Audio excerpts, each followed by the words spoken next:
영 414면 사무엘상 5장 1절로 12절까지 말씀 우리 한 절씩 교독해서 읽겠습니다. 블레셋 사람들이 하나님의 궤를 빼앗아 가지고 에벤에서부터 아스돗에 이르니라. 블레셋 사람들이 하나님의 궤를 가지고 다곤의 신전에 들어가서 다곤 곁에 두었더니 아스돗 사람들이 이튿날 일찍이 일어나 본즉 다곤이 여호와 궤 앞에서 엎드려져 그 얼굴이 땅에 닿았는지라.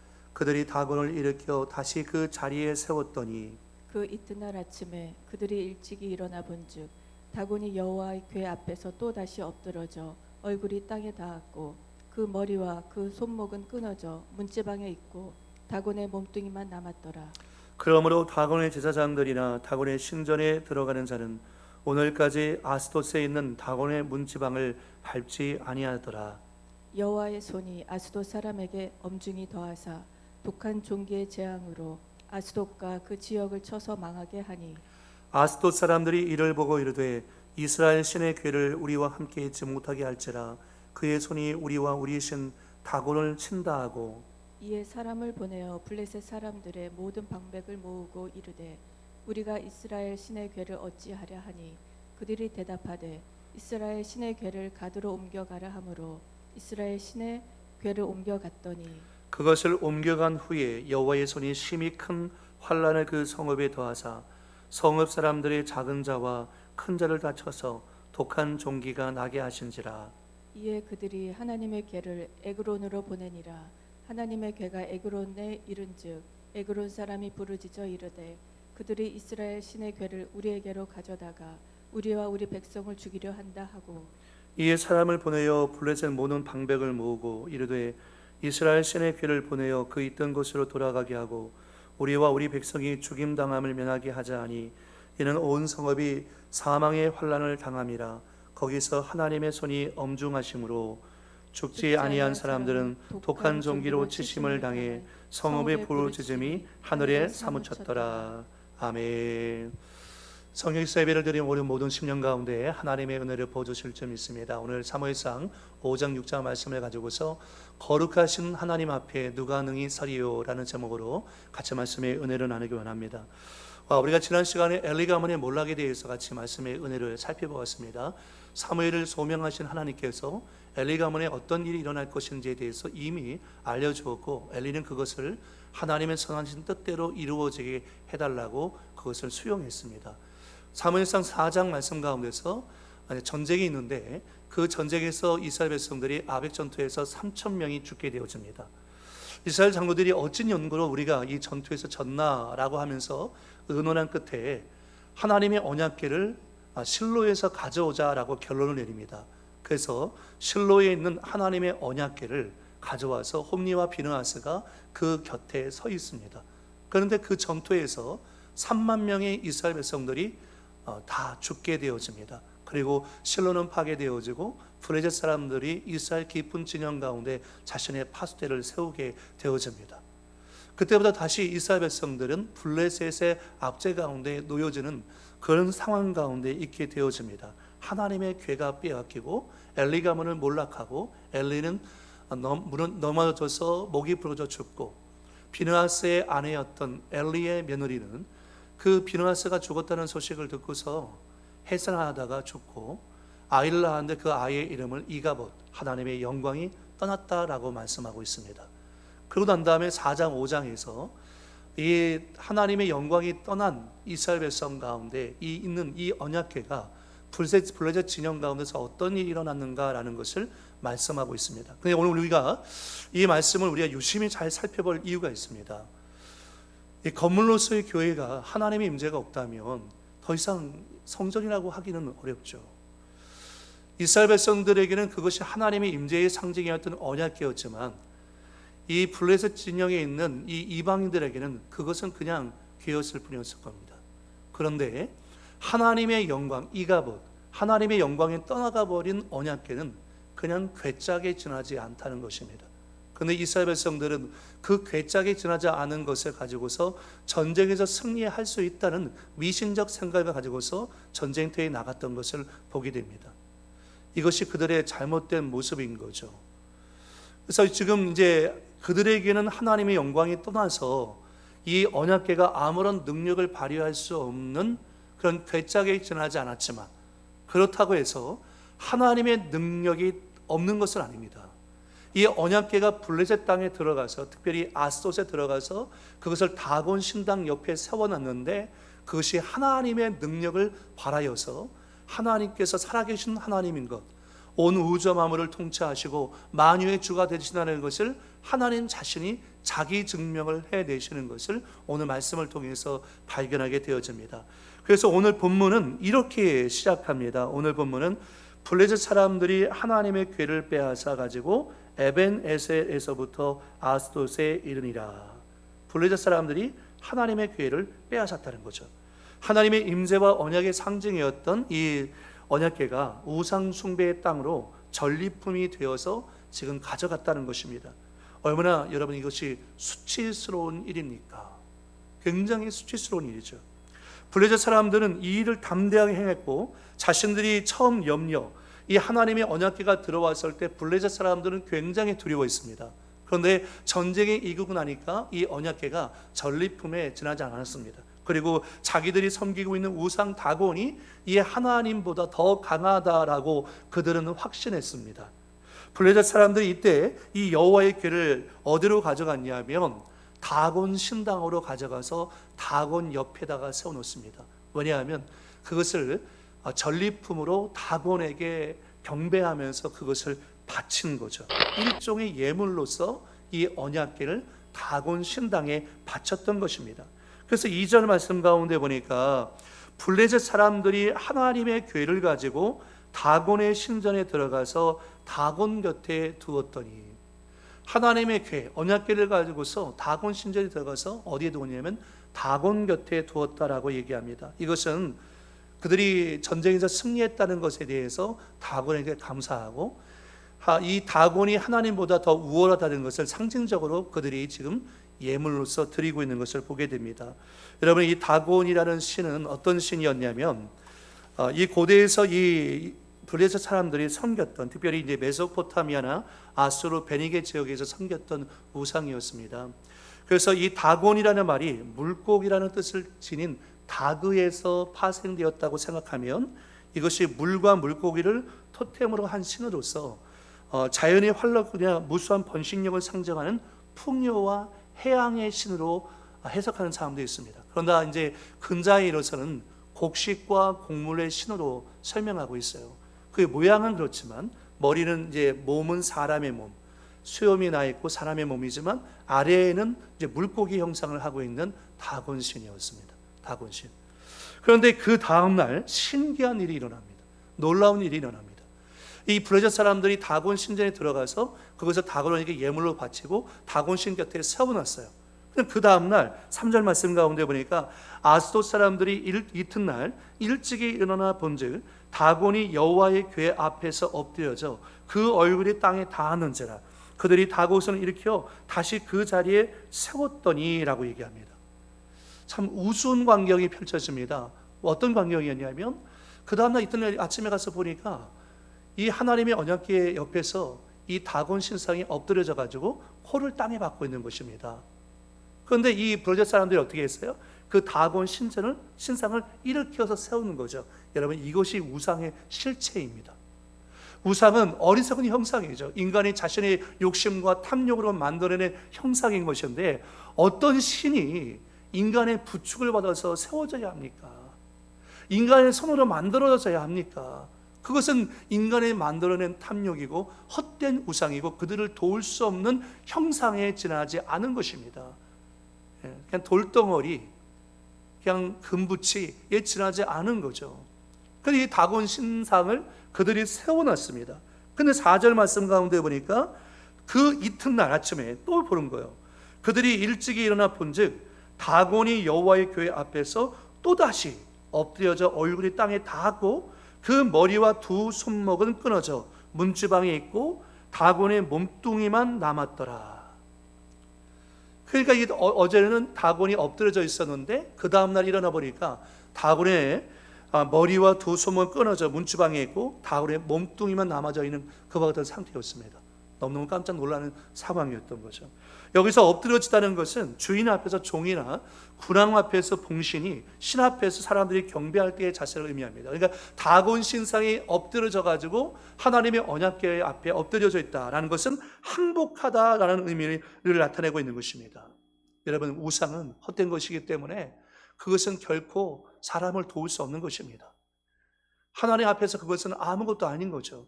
그런 사람들이 이 헛된 우상을 숭배하고 섬기고 있는 것입니다. 여러분, 우리가 하나님의 영광을 생각해야 하는 것입니다. 이 여호와의 언약궤가 이스라엘 백성들에게는 그냥 괴짜게 하나님의 영광이 떠나가 버렸기 때문에 아무 능력이 나타나지 않았습니다. 그런데 하나님께서 이방 땅에 가서는 신이 자신의 능력을 발하여서 모든 이방과 우상을 멸하는 하나님의 능력을 나타내고 있는 것을 보게 되어집니다. 세 번째 성경으로 갈라디아서 6장 7절의 말씀 가운데 보면 이렇게 말합니다. 자기를 속이지 마십시오. 하나님은 조롱을 받으실 분이 아니십니다. 이방에 의해서 하나님께서 조롱받으실 분이 아니고 또 우리를 통해서 하나님은 조롱받으실 분이 아니죠. 출애굽기 20장 7절 말씀 가운데 너희는 주 너희의 하나님의 이름을 함부로 부르지 못한다. 주는 자기 이름을 함부로 부르는 자를 죄 없다고 하지 않는다라고 얘기합니다. 블레셋 사람들이 다곤 신전 옆에다가 하나님의 언약궤를 놨고 그 이튿날 아침에 가서 다곤 신상에 넘어져 있는 것을 봤을 때는 이거 우연일 거야 라고 생각했을 것입니다. 그러나 우연은 존재하지 않죠. 그리고 그 이튿날 가서 또 봤을 때 다곤 신상이 머리와 손과 다 끊어져 버리고 몸뚱아리만 남겨져 있는 상태를 보게 되어지는 거죠. 이것은 하나님께서 블레셋을 향한 하나님의 징계이자 하나님의 승리였다는 것입니다.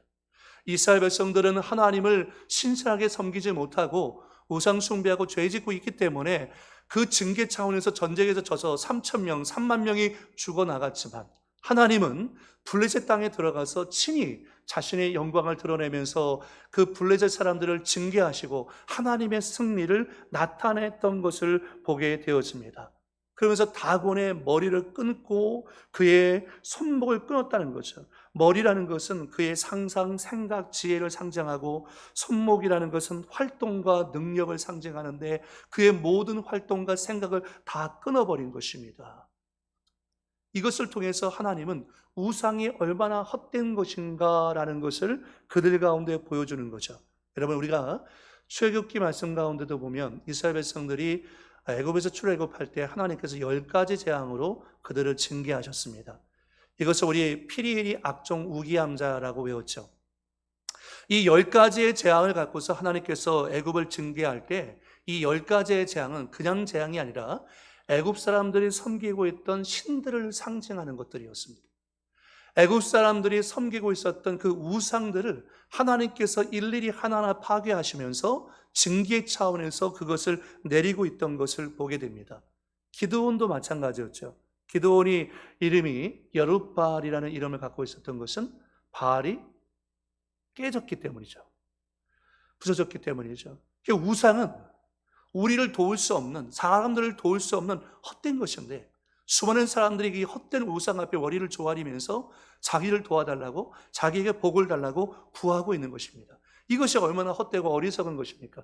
그럼에도 불구하고 이 블레셋 사람들은 더 어리석은 생각을 합니다. 그 어리석은 생각이 뭐냐면 5절에 나와요. 5절 말씀 가운데 보니까 그러므로 다곤의 제사장들이나 다곤의 신전에 들어가는 자는 오늘까지 아스돗에 있는 다곤의 문지방을 밟지 아니하더라. 다곤이 하나님의 언약궤 앞에서 깨어져서 머리와 손목이 부서졌는데 그 부서져서 놓여진 위치가 문지방이었습니다. 그래서 이 블레셋 사람들은 특별히 이 다곤 신당에 들어갈 때 그 문지방에는 귀신들이 있고 또 다곤이 거기에 넘어져서 거기에 걸쳐 있었기 때문에 그 문지방을 밟지 않는 것을 오랜 세월 동안 그것을 지켜왔다는 거죠. 그럼 지금도 미신을 섬기는 사람들이 얼마나 많이 있습니까? 그것은 다 헛된 것입니다. 하나님 앞에서 영적 간음이고 그것은 우상 숭배하는 행위에 지나지 않는다는 거죠. 그래서 이에 하나님은 하나님의 하나님 되심을 드러내게 하시는데요. 어떻게 하시냐면 6절 말씀 보면 여호와의 손이 아스돗 사람에게 엄중히 더하사 하나님께서 친히 하나님이 어떤 분인지를 그들 가운데 나타내 보여주시는 거예요. 독한 종기의 재앙으로 아스돗과 그 지역을 쳐서 망하게 하니라고 했습니다. 독한 종기.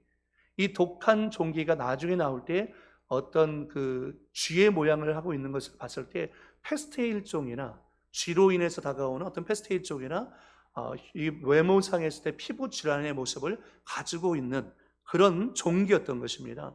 이것을 하나님께서 아스돗 사람들을 강하게 징계하셨습니다. 그래서 여기서 표현할 때 뭐라고 표현하냐면 여호와의 손이라고 표현합니다. 여호와의 손이.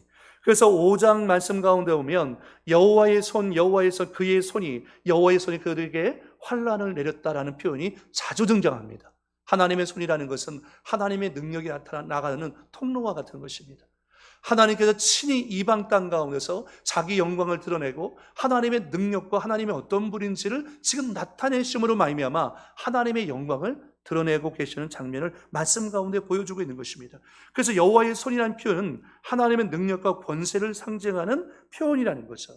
여호수아서 4장 24절 말씀 같이 한번 읽어볼까요? 시작. 이는 땅의 모든 백성에게 여호와의 손이 강하신 것을 알게 하며 너희가 너희 하나님 여호와를 항상 경외하게 하려 하심이라. 하나님은 여호와의 손이 강하신 것을 알게 하기를 원하신다는 거죠. 또 시편 89편 13절에 보면 주의 팔에 능력이 있사오며 주의 손은 강하고 주의 오른손은 높이 들리우셨나이다 라고 표현하고 있습니다. 주의 팔에 능력이 있어요. 하나님의 손으로 온 우주와 만물을 창조하시고 하나님께서 그 손으로 권능을 드러내고 있다는 것입니다.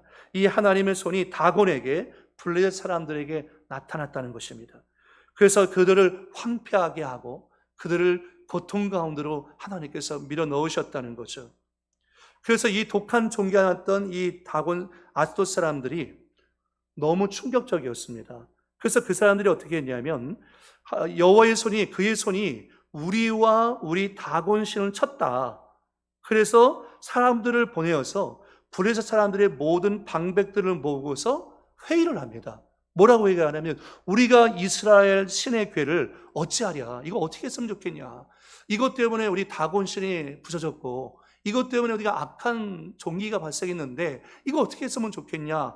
라고 논의한 끝에 이 신의 괴를, 언약궤를 옮기기로 결정했습니다.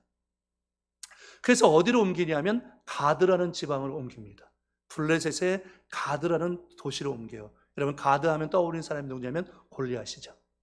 가드 사람들은 기골이 장대하고 아주 큰 사람들입니다. 그 가드 지역으로 옮겨가요. 그래서 9절 말씀 가운데 보니까 가드 지역으로 옮겨갔는데 그것을 옮겨간 후에 가드로 옮겼어요. 여호와의 손이 심히 큰 환난을 그 성읍에 더하사 성읍 사람들의 작은 자와 큰 자를 다쳐서 독한 종기가 나게 하신지라. 더 큰 사건을 발생합니다. 아스돗에서 사람들이 이 악한 그 종기, 독한 종기 때문에 고통 가운데 있어서 그것을 가드라는 도시로 옮겼는데 가드에 도착한 언약궤를 통해서 하나님의 징계가 그 가드 사람에게 임하는데요. 심히 큰 환난을 그 성읍에 더하셔서 성읍 사람들의 작은 자 큰 자 모든 사람에게 이 독한 종기가 나게 하셨다라는 것을 말하고 있는 것입니다. 너무 그들에게는 충격적인 사건이고 두려움에 압도되게 만든 것이었습니다. 그래서 이제 이 사람들이 어떻게 했냐면 다시 의논합니다. 이 가드 사람들이 이거 여기 둬서는 안 되겠다. 그래서 어디로 옮기냐면 그 다음에 에그론이라는 도시로 옮깁니다. 그러니까 여러분 블레셋이라는 것을 생각할 때 항상 염두에 둘 것은 뭐냐면 블레셋은 5개의 도시로 이루어져 있는 나라입니다. 5개의 도시. 이 5개의 도시가 있는데 아스돗에서 가드로, 가드에서 지금 에그론으로 옮겨지고 있는 거예요. 이것 때문에 지금 질병이 발생하니까 여기 둘 수 없다고 해서 이제 에그론 지역으로 옮겨졌어요. 그런데 에그론을 옮기는데 에그론 사람들이 너무 그게 들어오는 것을 보고서 너무 깜짝 놀라고 부르짖으면서 뭐라고 얘기하냐면 우리와 그들이 이스라엘 신의 궤를 우리에게로 가져다가 우리와 우리 백성들 다 죽이려고 한다라고 그들이 얘기하는 거죠. 그래서 그 사람들이 어떻게 하냐면 11절 말씀 가운데 보니까 이에 사람을 보내어 블레셋 모든 방백들을 모으고 이르되 이스라엘 신의 괴를 보내어 그 있던 곳으로 돌아가게 하고 우리와 우리 백성이 죽임당함을 면하게 하자 하니 이는 온 성읍이 사망의 환난을 당함이라. 거기서 하나님의 손이 엄중하심으로 죽지 아니한 사람들은 독한 종기로 치심을 당해 성읍의 부르짖음이 하늘에 사무쳤더라. 결국은 이 언약궤를 그들이 감당할 수가 없었습니다. 이 언약궤 때문에 자기들이 죽어나가니까 도대체 이 사망의 환난 때문에 우리가 견딜 수가 없다. 그래서 하나님의 손이 엄중하시니까 우리에게 내리는 징계가 너무 크니까 이것을 여기 두지 말고 그 있던 곳 예루살렘으로 돌려보내자. 그들의 이스라엘에게로 돌려보내자 라고 그들이 생각하고 있는 거죠. 그래서 6장 1절 말씀 가운데 여호와의 궤가 블레셋 사람들의 지방에 있은 지 7달이었습니다. 그냥 들의 방치가 되어 있는 것입니다. 어찌할 바를 모르고서 이것이 들의 방치가 되어 있는 상황이었어요. 그러다가 마침내 블레셋 사람들이 제사장들과 복술자, 점쟁이들을 부릅니다. 이 우상을 숭배하는 제사장들과 점쟁이들을 불러가지고 우리가 이 하나님의 언약궤를, 여호와의 언약궤를 어떻게 했으면 좋겠냐, 이거를 그 있던 곳으로 돌이켜 보내야 되는데 이것을 어떻게 해야 돌이켜 보낼 수 있겠느냐라고 물었습니다. 그랬더니 제사장과 이 점쟁이들이 뭐라고 얘기하냐면 그냥 돌려보내서는 안 된다. 이것을 돌려보내되 속건제를 드려야 한다라고 얘기합니다. 속건제. 이 속건제라는 것은 뭡니까, 여러분? 속건제라는 것은 무엇인가를 탈취했을 때, 이웃의 것을 탈취했을 때 그것의 대가로 드리는 제물이었어요.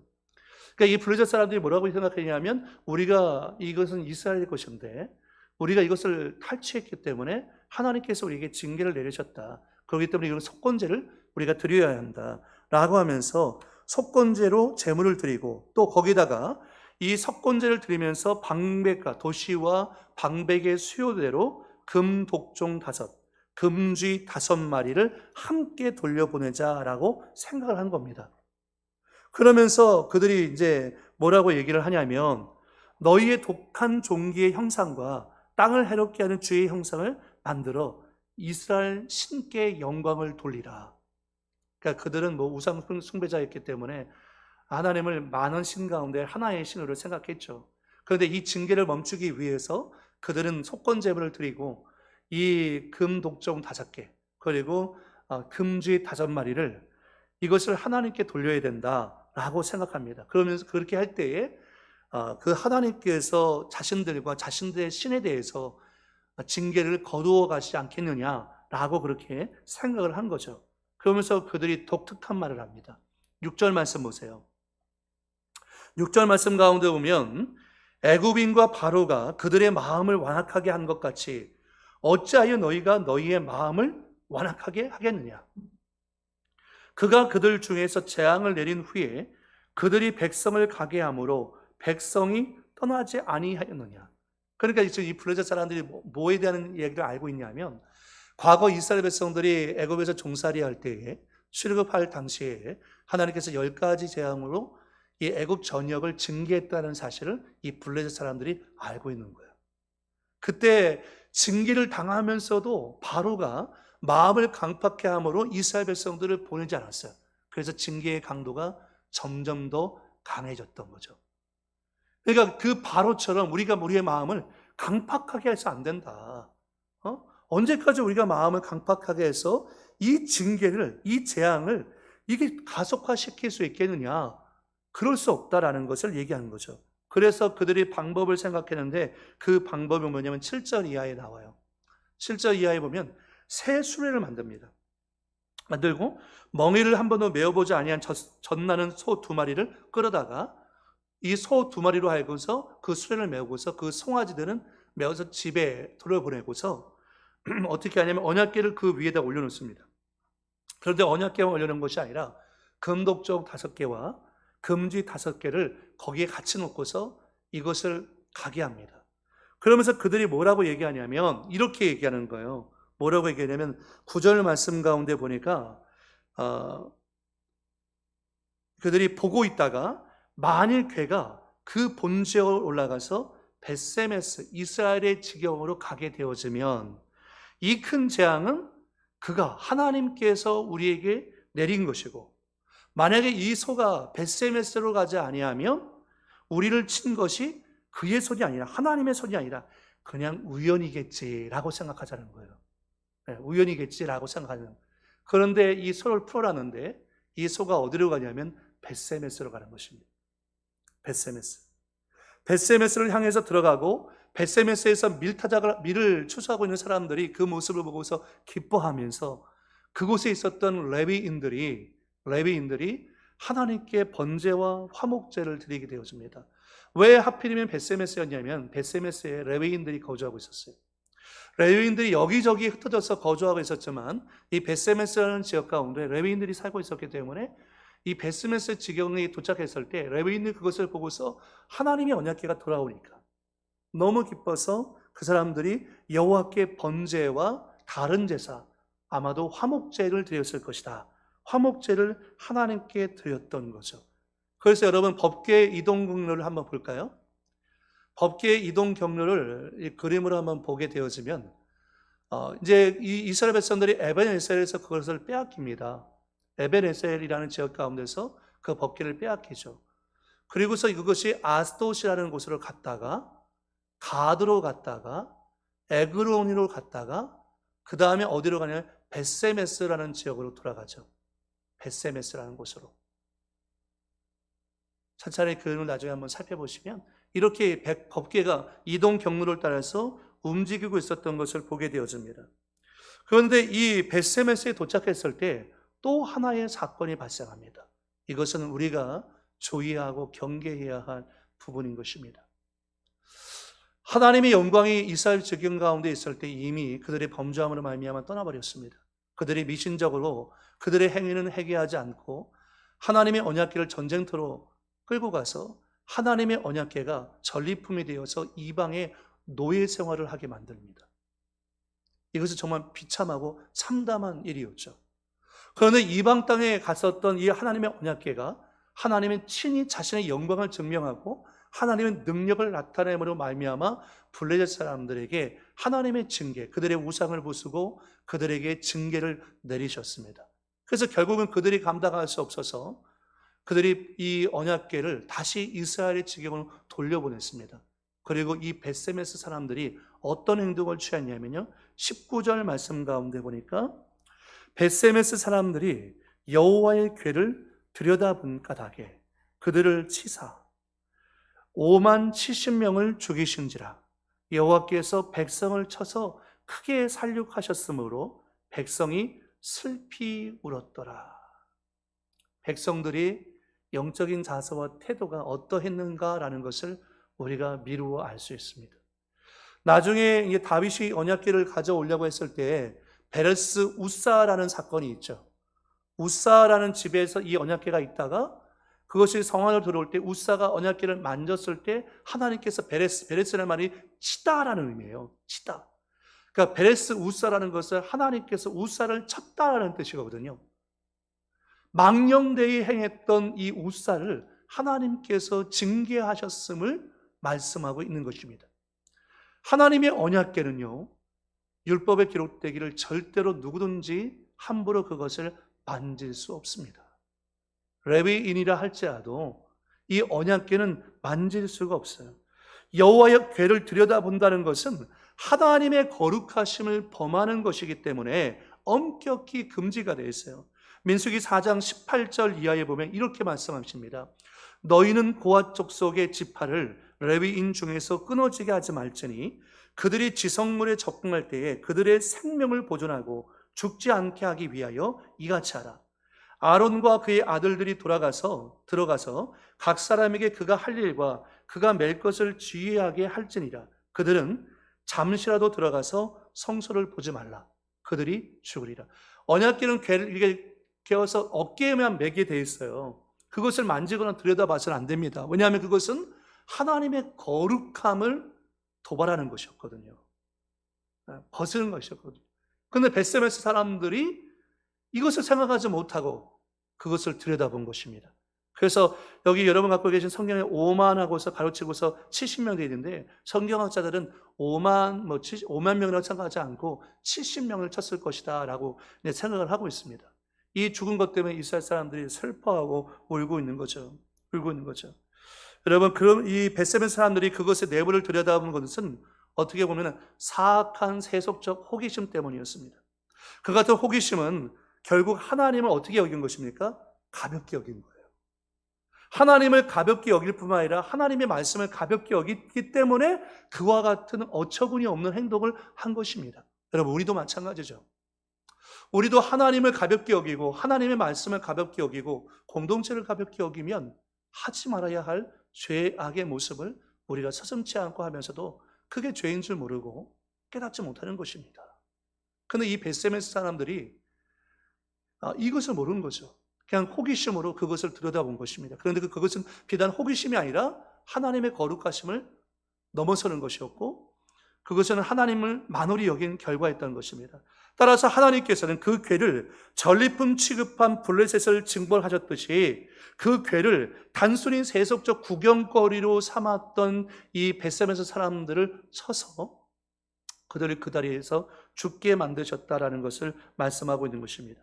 하나님의 징계에 의하여 죽임을 당한 벳세메스 사람 70에는 한 가정의 가장 중요한 위치에 있었던 인물이었을 것입니다. 그런데 이 사건이 그들에게 굉장히 두려운 사건이 되었고 충격을 주었습니다. 그러나 이러한 징계를 통해서 모든 사람들은 그 누구도 범할 수 없는 여호와의 거룩성을 생각하게 되었을 것입니다. 그 전에 하나님의 영광이 떠난 괴는 그들은 가볍게 여겼습니다. 근데 이제 블레셋을 징계하고 돌아온 이 하나님의 언약궤는 하나님께서 자신의 친히 거룩함을 드러내고 계신데 이스라엘 백성을 친 사건을 통해서 비록 70명의 사람들이 죽었지만 그들이 이렇게 깨달았을 거예요. 야, 하나님 정말 살아계시고 하나님의 말씀은 존귀하고 하나님은 거룩하신 분이구나. 하나님은 정말 경외하고 두려워해야 할 분이구나 라는 것을 그들이 깨달았을 것입니다. 여러분, 우리가 하나님을 경외하고 두려워하지 않으면 자꾸 죄의 유혹에 빠집니다. 죄를 짓고도 그것이 죄인지 알지 못합니다. 공동체를 귀하게 생각하지 않습니다. 여러분, 우리가 하나님 앞에서 이 죄가 무엇인가라는 것을, 그것이 어떻게 얼마나 심각한 죄인가라는 것을 하나님을 경외하는 믿음 가운데서 회복하여야 한다는 거죠. 그래서 사무엘상 6장 20절 말씀, 오늘 설교의 말씀의 제목이고요. 저는 이것이 중심 주제라고 생각합니다. 너무 중요한 표현인데요. 같이 한번 읽어보겠습니다. 20절 말씀 시작. 벳세메스 사람들이 이르되 이 거룩하신 하나님 여호와 앞에 누가 능히 서리요? 그를 우리에게서 누구에게로 올라가시게 할까 하고. 다시 보여주세요. 앞에 부분을. 블레셋 사람들이 이르되 이 거룩하신 하나님, 언약궤를 이렇게 들여다봤던 벳세메스 사람들을 70명 하나님 죽이셨어요. 하나님을 만연히 여겼기 때문이죠. 하나님을 가볍게 여기고 하나님의 말씀을 가볍게 여겼기 때문이죠. 그래서 벳세메스 사람들이 슬퍼하면서 뭐라고 얘기하냐면 이 거룩하신 하나님, 이 거룩하신 여호와 앞에 누가 능히 서리요라고 얘기합니다.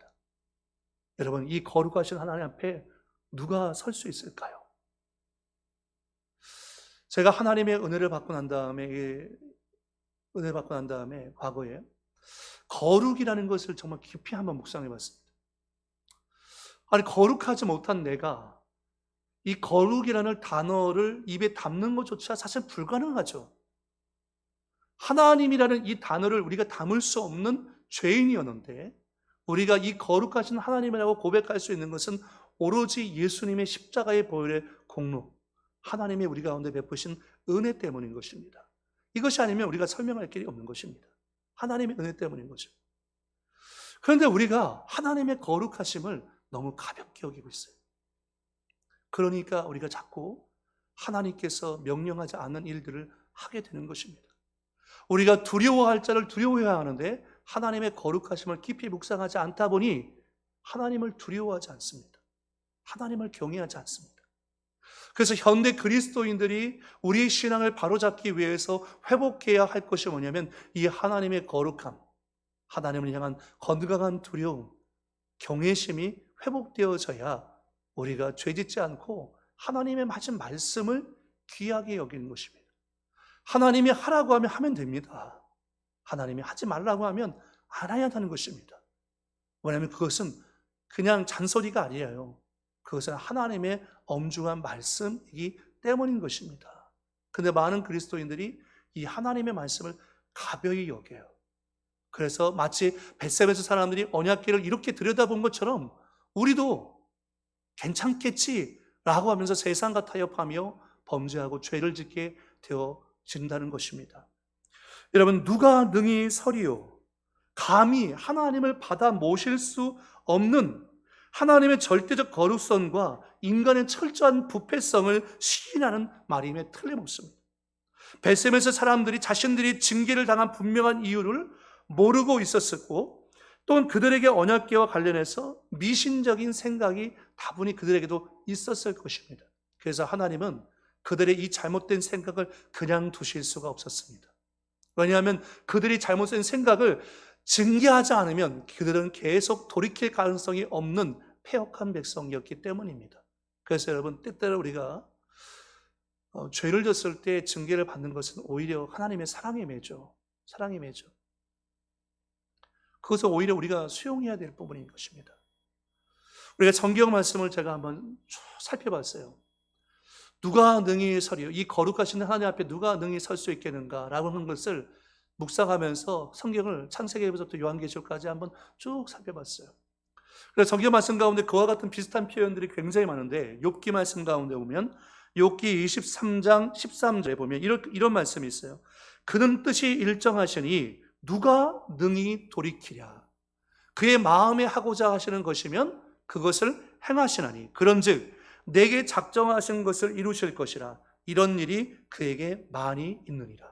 하나님이 작정하셨다면 여러분, 누가 그걸 돌이킬 수가 있겠습니까? 우리가 아무리 아둥바둥한다 할지라도 하나님이 그 일을 작정하셨다면 모든 주권과 권세가 아버지 하나님께 있는데 그것을 우리가 어찌 돌이킬 수가 있겠습니까? 하나님은 그 작정하신 일을 이루신다는 것입니다.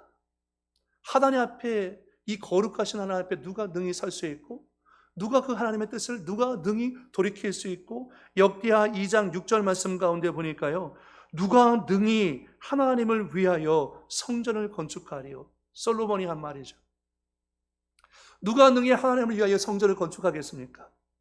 우리가 하나님을 위해서 뭔가를 하고 봉사하고 헌신한다 할지라도 그것이 정말 하나님께 완전하게 드릴 수 있는 온전한 예물이 되어질 수 있겠습니까? 누가 성전을 건축할 수 있겠습니까? 하나님이 계신 곳을 누가 감히 감당할 수가 있겠습니까? 그러니 우리는 겸손할 수밖에 없는 거예요.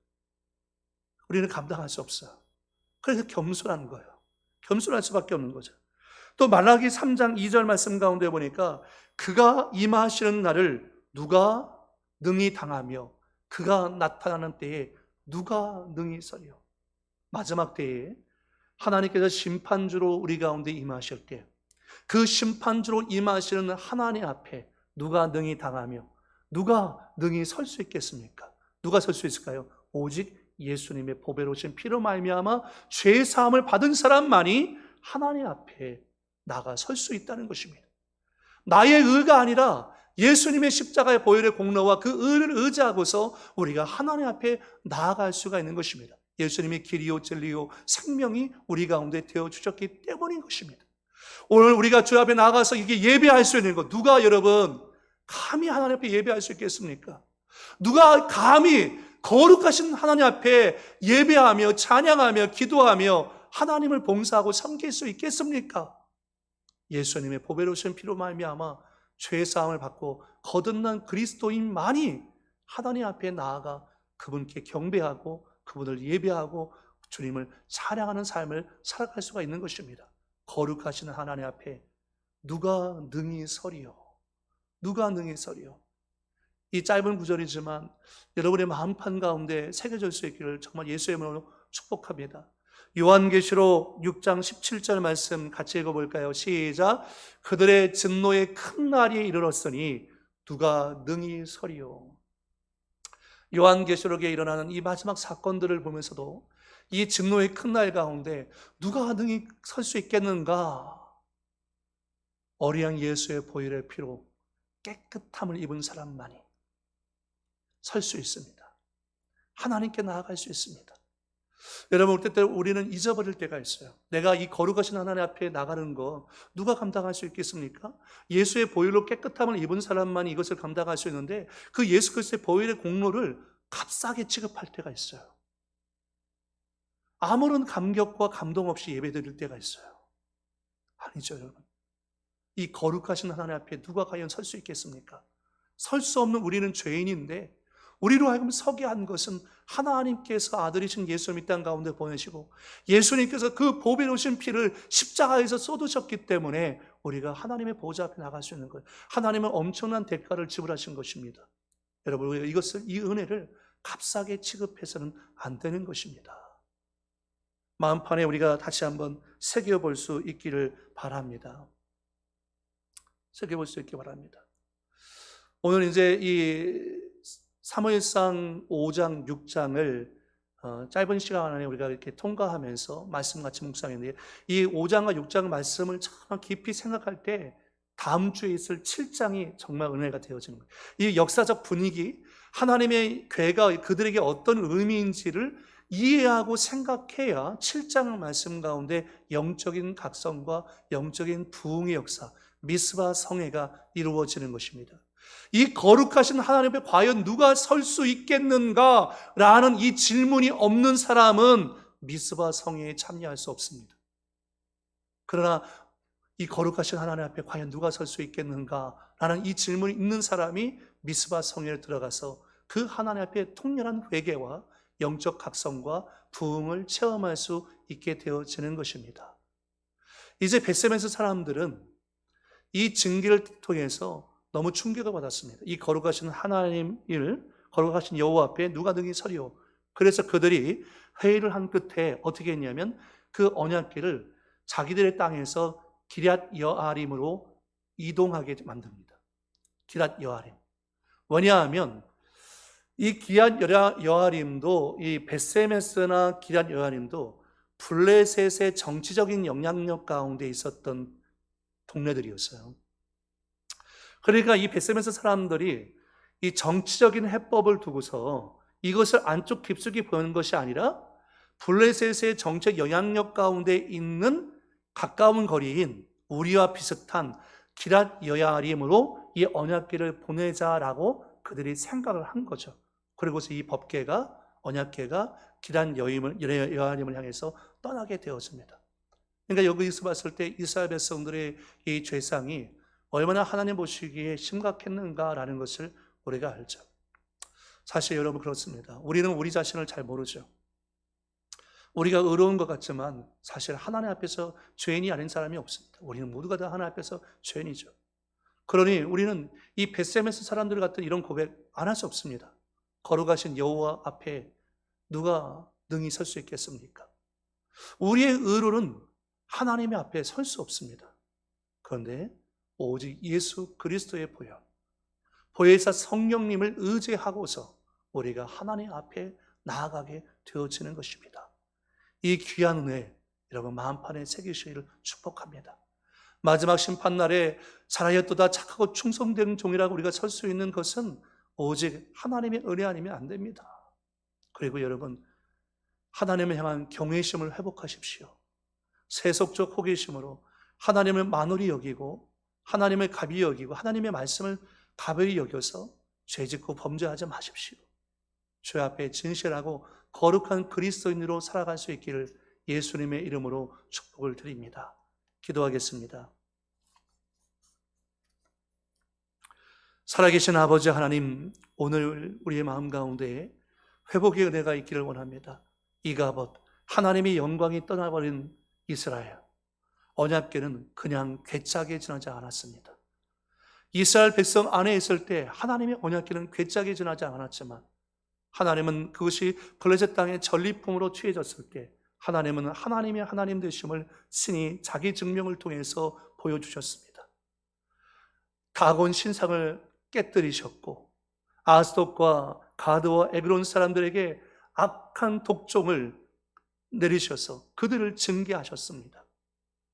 그리고 하나님의 언약궤를 만홀히 여기고 하나님의 말씀을 무시했던 벳세메스 사람들에게 징계를 내리셔서 거룩하신 여호와 앞에 누가 능히 설 수 있겠는가라는 말을 그들로 하여금 고백하게 했습니다. 정말 주님, 우리는 하나님의 거룩하신 앞에 설 수 없는 죄인입니다.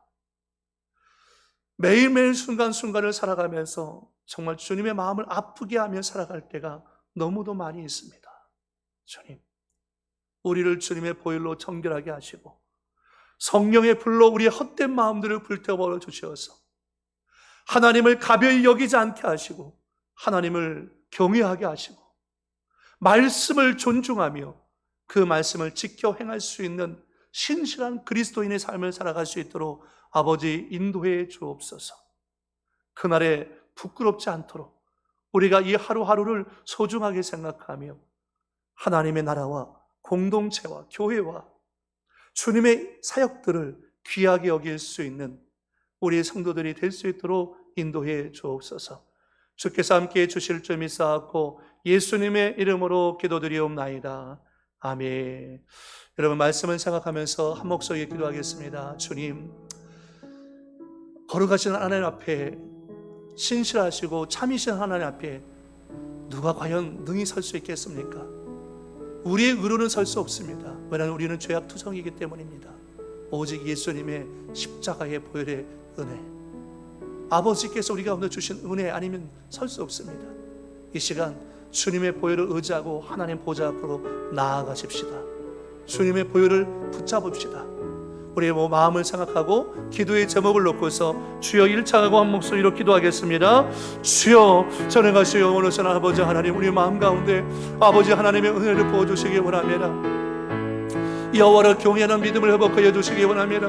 아버지, 우리 안에 버려야 할 아버지 잘못된 생각들과 아버지 허물과 죄악의 모습들이 너무도 많이 있습니다. 아버지, 우리가 하나님을 가벼이 여기고 하나님을 경외하지 않기 때문에 하나님께서 말씀하신 말씀대로 순종하며 살지 못하고 있습니다. 아버지, 우리가 하나님을 향한 여호와를 향한 경외심을 회복하여 주옵소서. 우리가 마땅히 두려워할 때를 두려워하게 도와주옵소서. 아버지, 우리가 하나님을 두려워할 때 세상이 두렵지 않습니다. 우리가 하나님을 두려워하지 않기 때문에 세상을 두려워하는 것입니다. 그래서 불의와 타협하는 것입니다. 죄를 짓고 범죄하는 것입니다. 아버지 하나님, 거룩하신 여호와 앞에 누가 설 수 있겠습니까? 오직 예수 그리스도의 보배로우신 피가 아니면 설 수 없사오니 예수님의 십자가의 보혈의 은혜만 붙잡고서 믿음으로 걸어갈 수 있는 우리 성도들이 될 수 있도록 아버지 인도해 주시기 원합니다. 아버지 하나님, 나를 비우기 원합니다. 나를 주님 앞에 내려놓기 원합니다. 우리 가정의 주안을 새로워지게 도와주시며 우리 자녀들이 새로워지게 도와주시옵소서. 우리 가정 복음화가 이루어지게 도와주시어서 예수를 영접하지 못하는 가족들이 다 예수 믿고 구원받게 도와주시고 아버지 온 가족이 신실한 하나님의 자녀들이 될 수 있도록 인도해 주시기 원합니다. 아버지, 말씀이신 예수님, 말씀이신 예수님을 통해서 우리가 은혜와 진리가 충만한 삶을 살아갈 수 있도록 아버지 인도해 주옵소서. 우리가 세속적인 생각을 벗어버리게 도와주시고 아버지 진실한 믿음의 삶을 살아갈 수 있도록 우리 한 사람 한 사람을 주관하시고 인도하여 주옵소서. 보혜사 성령 성도들의 마음 가운데 이 하나님의 은혜만이 충만하게 도와주시며 날마다 주님을 자랑하며 주님을 증거하는 삶을 살기에 아버지 부족함이 없도록 인도하여 주옵소서. 주께서 우리의 마음을 새롭게 하여 주실 줄 믿습니다. 성령으로 임재하여 주실 줄 믿습니다. 복을 내려 주옵소서. 아버지, 사랑의 주님, 감사합니다. 모든 것이 주님의 은혜입니다. 하나님, 지금도 우리를 향해서 변함없이 말씀하시는데 내가 너를 잊지 않고 너를 기억하고 있으며 너를 사랑하고 너를 지켜보고 있다고 주님 말씀하고 계신 줄 믿습니다. 아버지, 우리가 주님의 음성에 귀를 기울이게 하옵소서. 흔들리는 세상과 뉴스와 사람들의 죄악의 음성에 귀 기울여 듣지 않게 하시고 하나님의 음성에 귀를 기울일 수 있도록 성령님 도와주옵소서. 이 악한 세대를 살아갈 때에 거룩하신 하나님 앞에 신실한 믿음으로 하나님을 가벼이 여겨서 죄를 짓지 않게 하시고 하나님의 말씀을 무겁게 여겨서 순종하는 자녀가 될 수 있도록 인도해 주옵소서. 아버지, 사무엘상 4장 5장을 통과해야 7장에 들어갈 수 있습니다. 다음 주에 우리가 함께 미스바에서 만나기를 원합니다. 그래서 우리의 영성을 갱신하고 우리가 새로워지는 시간들이 될 수 있도록 인도해 주옵소서. 주께서 은혜 베푸심을 바라보고 예수님의 이름으로 기도드리옵나이다. 아멘. 이제는 우리 주 예수 그리스도의 무한하신 은혜와 아버지 하나님의 크고 극진하신 사랑과 보혜사 성령님의 내주 감화감동 충만 인도 위로하심의 역사가 생명의 말씀을 붙잡고 믿음으로 나아가는 사랑하는 모든 성도들의 가정생활 범사 위에 이제부터 영원토록 함께 있을지어다. 아멘. 아버지, 주여 아버지, 아버지,